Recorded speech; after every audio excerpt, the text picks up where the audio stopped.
everyone and welcome to this video. Now today I'm going to be doing an album review. I'm going to be taking a look at this record here. It's by Paul Weller. It's the album 22 Dreams. So yes, I'll just be doing my usual thing in this video, giving a bit of background information about the album, then showing you my vinyl copy of it here, and then looking at each of the album songs in detail. So this was Paul Weller's 9th solo studio album, released on the 2nd of June in 2008.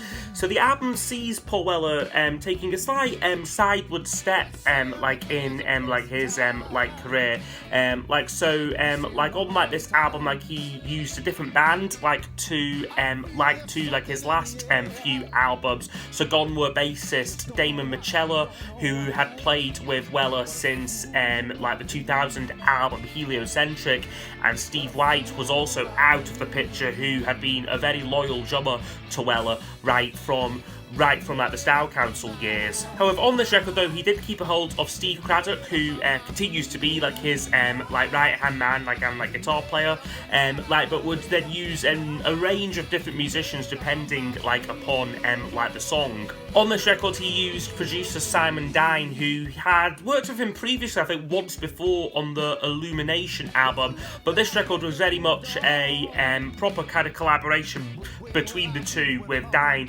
co-writing some of the album songs. So by this point in Weller's career, he found himself in a little bit of a rut. The last couple of albums he'd made hadn't been sort of massively critically successful. They're often seen as quite repetitive and kind of boxed into a specific sort of sound. So Weller said that Weller was approaching his 50th year when he was making this album. So kind of said in interviews after its release, he kind of wanted just to free himself of any kind of preconception of what a Paul Weller album should be, and kind of made the album which he wanted himself to make. Now this change of approach really seemed to pay dividends. This album upon its release received almost unanimous critical acclaim and featured on many publications end of year best of lists, and got rave reviews from people who had maybe a couple of years previously basically dismissed previous releases. So this album entered the UK charts at number 1. It became his 3rd solo album to do so. So I wish I'd show you my vinyl copy of here, which is a lovely original pressing. I think it has since been reissued, thankfully, so it is a lot more affordable. But yeah, this is a lovely original pressing of it here, with a really nice cover, kind of collagey kind of cover there. And then you've got quite a nice gatefold here with the track list, and then Weller there sporting, I would probably say, one of his worst haircuts, what he ever had.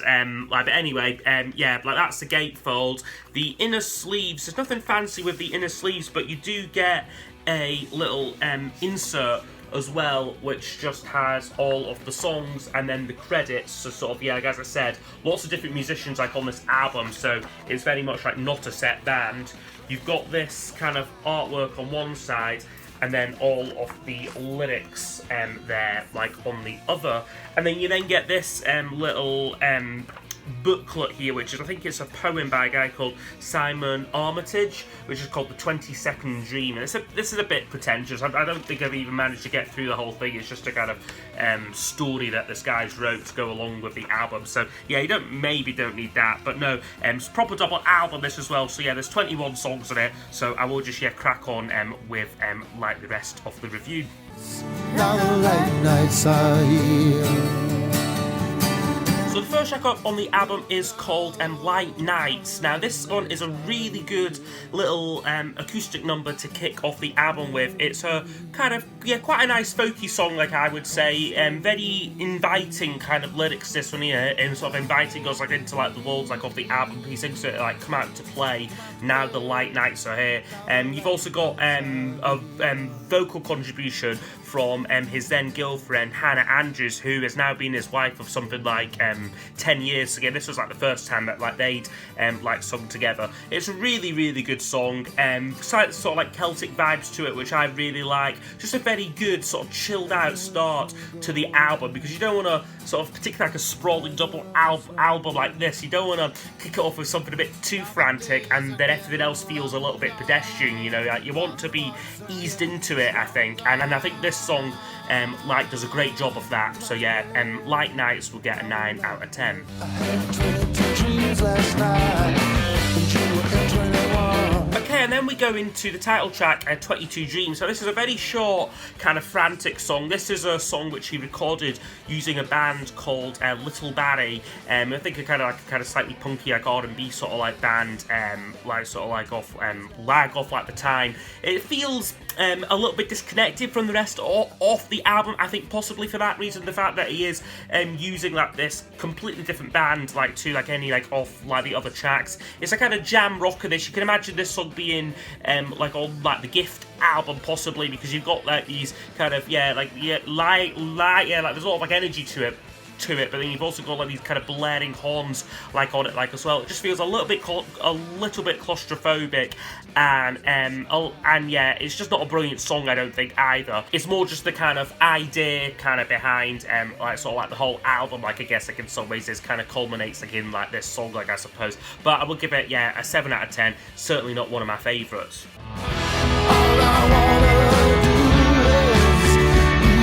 Okay, next up on the album is All I Wanna Do Is Be With You, which is a really nice little tender love song, like I would say, like lyrically at least, but with a very kind of muscular and strong like musical backing. He sings to it like, I'm not out to convince you, but draw upon your mind. I'm not out to rinse you, you know I'm not that kind. It's a really nicely produced track, this, soaring guitar lines on it, and this kind of, these sort of thundering drums, so it gives it a kind of real kind of tension, like sort of like in, like the kind of like the production. Definitely for me, one of the album standouts. It was released like as a single, which I've got the 7-inch for it here, which is actually like, it's a completely different version, like it's like an acoustic version like you get like on here, which is really nice as well, and I think it just shows that how the song works, both as the kind of fully produced album version, but also a very nice, simple, stripped back acoustic version as well. So yeah, a really good song there, and always been one of my favourites.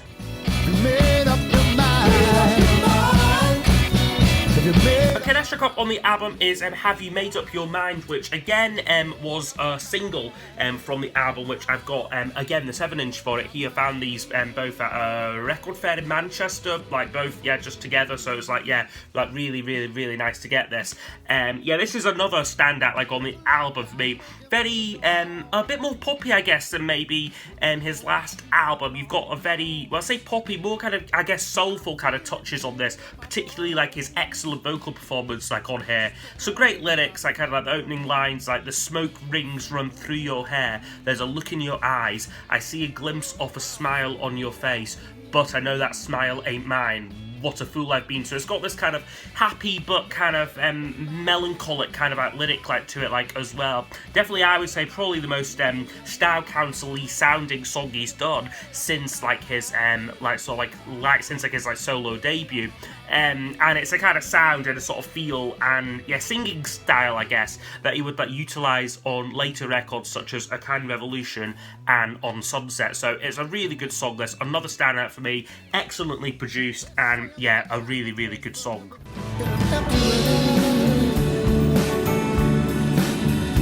Okay, next track up is called Empty Ring. Now this one is a song which I often see kind of, when I was researching for this video, it's one that was often picked out like as a kind of album highlight, but for me, I just think it's a little bit boring, this one here. It just lacks a memorable melody for me. He's almost more kind of speaking the verses than kind of singing them, and then you've got this kind of slightly plodding mid-tempo rhythm, and then these kind of different kind of harps and stuff going on. I mean, it's okay, but it's certainly not a favourite track of mine like in like the Weller songbook, and I just think it's just like a little bit like average there for me. So Empty Ring would get a 6 out of 10. I feel I'm at a loss. The world doesn't know. Okay, the second side of the album then opens up with a track called Invisible, which is a very moody and kind of plaintive piano ballad. I mean, it's a little bit like on like the dull side. It's certainly not the most radical song like on here, in the sense that, I mean, this could easily have fitted on almost any previous like Paul Weller album. I mean, it's a track where he sounds particularly like resigned. He sings like, "I'm not one to give up, but I feel I'm at a loss." So but his vocal performance is strong on it. You can kind of feel like the emotion like in like the track, but yeah, again, it's just not one which is a particular favourite of mine, and I think just kind of the album gets into this kind of sort of early kind of slump like at like this point, like, which is a bit of a shame.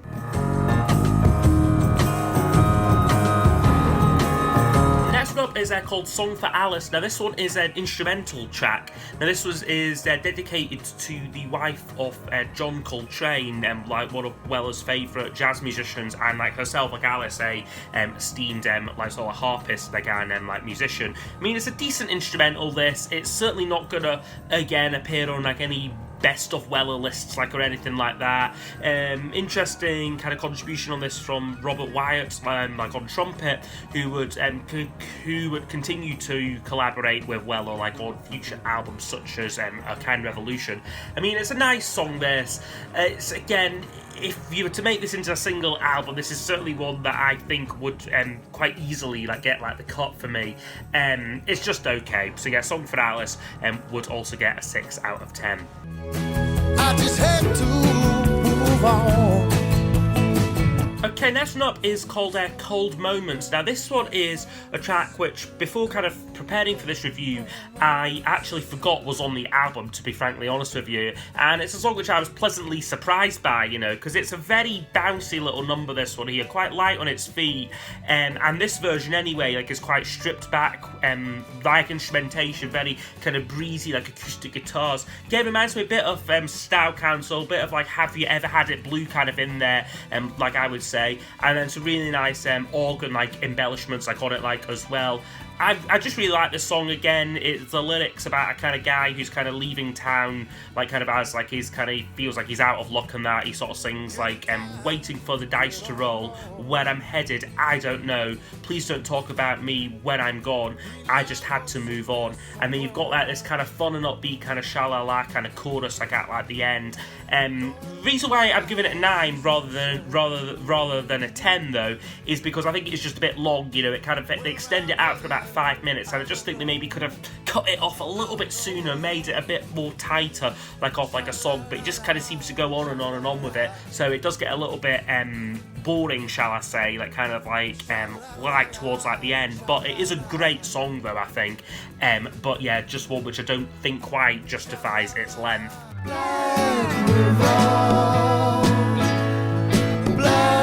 Okay, that's proper song on the album is called Black River. Now this is preceded by a 45-second instrumental called The Dark Pages of September Lead to the New Leaves of Spring, which is probably a title which is longer to say than like the actual song itself like goes on for, but it's yeah, this is just a very pointless little transitional piece like on the album. I suppose it works to kind of keep like the cohesive nature like off like the album going, you know. It's very much a record this where you need to listen to it from start to finish like in sequence basically, so a track like this I guess serves a purpose, but it's not really worth scoring. But then Black River though is a nice track, I would say. It features Blur's Graham Coxton, who plays drums and I think also co-wrote the song, like if I'm not mistaken. I mean, it's a fun little number, this, quite Bowie-esque, like I would say, very kind of whimsical nature to it, certainly like late 60s Bowie, like I would say, like this one touches on, but you've also got a hint of the kind of country house era, like of Blur, like in that there too. I mean, it's a decent track, this. Quite short, which is good, but also quite repetitive lyrically, like as well. You know, like the chorus is basically just them repeating like that line, Black River, and then you get like a little, and then you get 2 little verses, and then that's it, done basically. So yeah, it's certainly again one which I'll probably give the chop if I was making this into a single album, but it's nice enough while it's on. Why walk when you come? Okay, next track up is called Why Walk When You Can Run. Now this one is a very, very, very pleasant track, this one. It's about Weller's children at the time, and basically the kind of process of them kind of growing up, and it kind of touches on, I guess, the fearlessness of young age. He sings it in years to come, I will still call him son, but he'll have no time to wait, he must see beyond his fate. So it's quite a touching song, and then it's very kind of softly sort of sung in the verses. It's basically just Weller and an acoustic guitar, but then you get this kind of glorious chorus of Run Like the Wind. Again, it gets a bit repetitive, but you've got a nice orchestration going on it as well, a nice arrangement to this one. So I would give this a 9 out of 10 overall.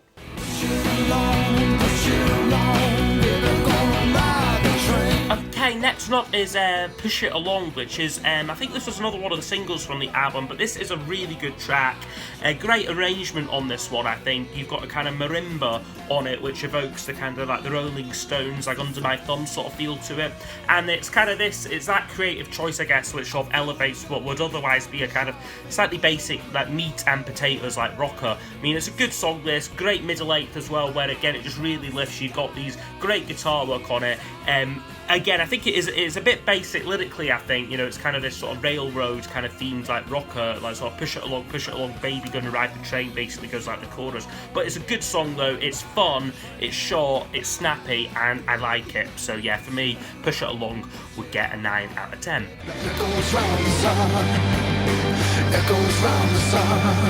Okay, next song up is Echoes Around the Sun, which again is preceded by a short instrumental reprise, this time off 22 Dreams, the title track itself, which again, do I need on the album? Possibly not, but it does set up this track quite nicely, which is a sort of quite hard-edged rocker co-written with Noel Gallagher. So this was the first time, and I think only time as well, that Weller and Gallagher have sort of come together to actually write a song from scratch.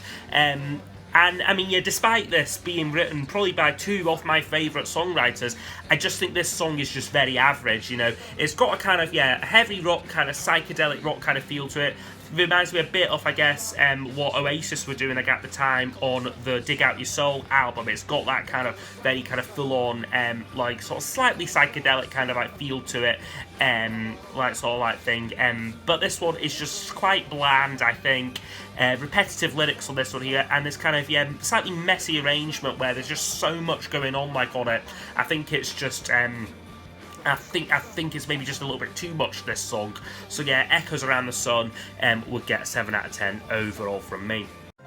You're the one bright star.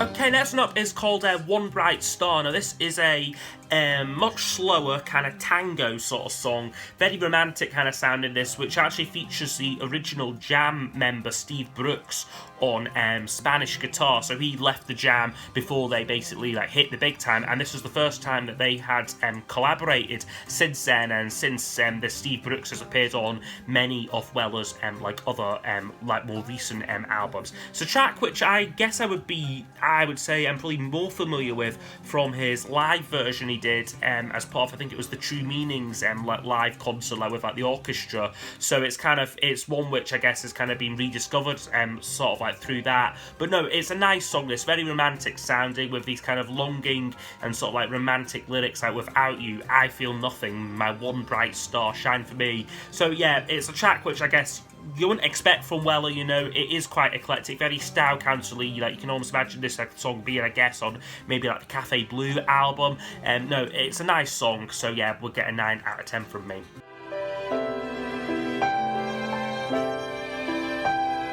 Okay, and then next up is called Lullaby for Kinder. Now this one is another instrumental track, but it's about I think it's 2-3 minutes, this one here, so it is a kind of proper song, I guess, worth scoring.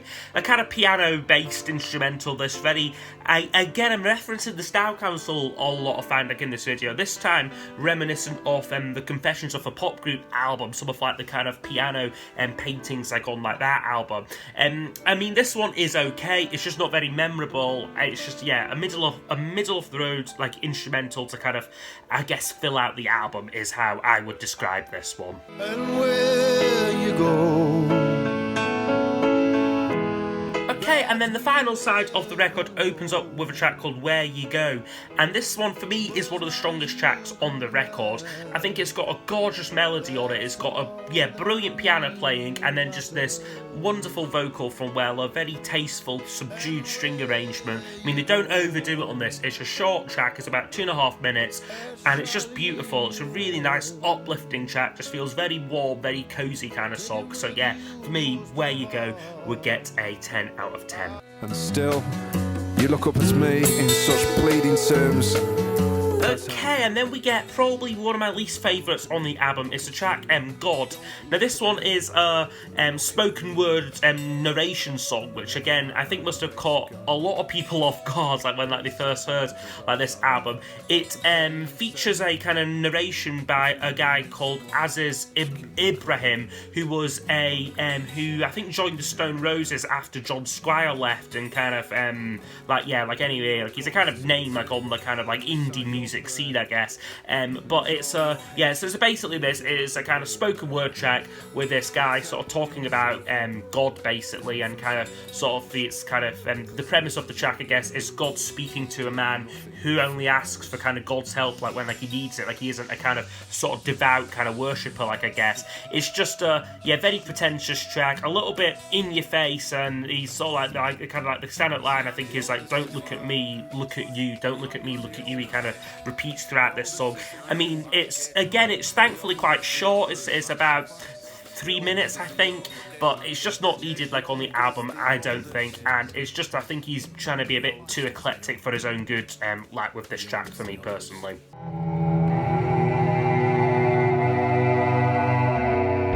Okay, next up is called 111. Now, this is an experimental instrumental track. It's almost like, I would say, if you're comparing this to something like the White Album, this would be the Revolution 9, of the album. I mean, this is a very, it's a kind of sound collage kind of song, which I guess is a style that he would attempt, sort of with much better results, I guess, like on albums like Sonic Kicks.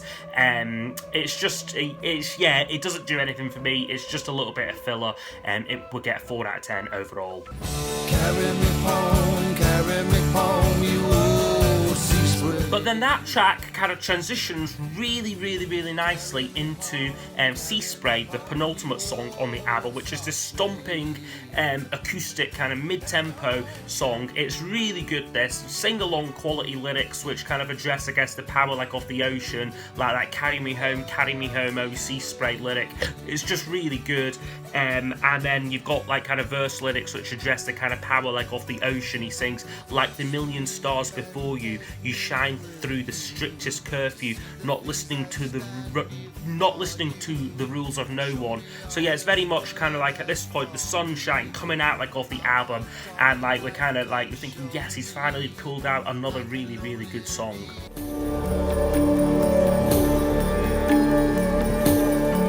Okay, but that's not it for the album. The last track is called Night Light, so we kind of almost gone full circle from light nights into night lights, and this one is it's a kind of, again, this is a kind of sound collage, kind of like ambience or like instrumental piece, and I guess you could have ended the album quite easily like with Sea Spray. I think it goes out like on like a bang, but this one, he just goes a bit too far again with this song, but it's the length what does it in for me with this track. It's about 6-7 minutes, this one, and it just leaves me with such a I guess a sour impression like of the album, like, you know, it just seems like a real letdown like of like an ending for me. So yeah, like Night Lights, unfortunately, I'm gonna be harsh, I'm gonna give it a 3 out of 10. Okay, so overall this album would get 75%, so I do think this is a good record. I just think it is a slightly overrated one, I think, like in like Paul Weller's discography. I mean, 75% like is a relatively low score actually compared to like other Weller albums what I've reviewed. I just think it was certainly a radical move for him like at the time, and a very, very, very important record for him to make. I think, you know, this was him finally breaking free from the kind of mod father image, the kind of dad rock kind of thing, you know, and basically just making music which he wanted to make, embracing his past sort of thing, and like embracing I guess different musical genres. When I say his past, I mean like his kind of style council past, by basically being quite adventurous, like, and sort of being very open to sort of different musical like ideas, which he most definitely is like on like this album. I just think it is quite a long record. You know, it is a tough listen to get through like in like one go, and it is and again, it is a very diverse album, which is both a strength but also a weakness, I think, because I think it does definitely verge into indulgence like in places. And like I said, like, it was an important album for him to make. It basically set in motion this whole critical reappraisal like of like Paul Weller, basically, as yeah, like I said, like by this point, like, he'd be seen as a slightly tired and dull relic of like the musical past, but this album arguably made Weller relevant again, you know, which is something which he continues to be like to this day. I guess that rounded up like the whole album, I mean, a positive is the fact that all the songs do flow into one another. You know, this is a complete listening experience, and I guess, you know, I mean, like at the time, I guess people were saying like it's a kind of concept album and like that. I mean, I don't quite know what the concept necessarily is, but it is a cohesive record. You know, like all the songs do flow into one another, and it's sequenced like quite well, like I have to say. There are also some of his very best solo songs I got here. I would certainly pick out Where You Go, All I Want to Do Is Be With You, and Have You Made Up Your Mind, like, as particular highlights. It is just a Weller record though, which I would say I don't come around to too often, you know, to sort of like revisit. I think it is a bit long, like as I've said, and yeah, there are quite a few weaker moments to kind of almost counteract like those moments where it's really, really, really good. So yeah, that's me coming to the end of my review of Paul Weller's mighty 22 Dreams album. So yes, I hope you have enjoyed the review, and I will see you all next time for the next video. Goodbye.